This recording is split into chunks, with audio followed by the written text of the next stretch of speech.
Takže poďme sa porozprávať o red flagoch na mužoch. Ticho ako trest.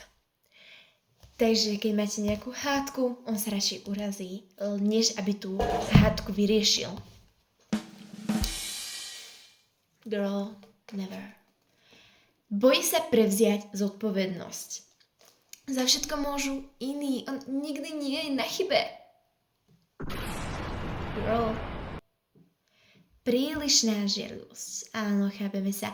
Stále kontroluje, kde si, s kým si. Berie to ako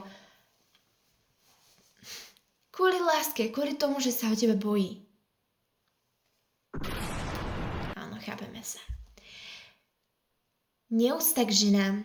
Všetky jeho predošlé vzťahy boli iné na chybe. A on nemal nikdy žiadnu chybičku. Girl, v každom jednom vzťahu sú proste dvaja na chybe, aspoň teda ja mám pocit. Samozrejme sú občas prípady, ale až je strom mal 3 predošlé vzťahy a všetky boli na chybe? A on nemal ani tú jednu chybičku? Porovnávajte s inými ženami. Tam sú dvere, proste nie je o čom. Je agresívny. Taktiež tam sú dvere a nie je o čom. Nerešpektuje tvoje hranice. Sexuálne, emocionálne, chápeme sa, časové.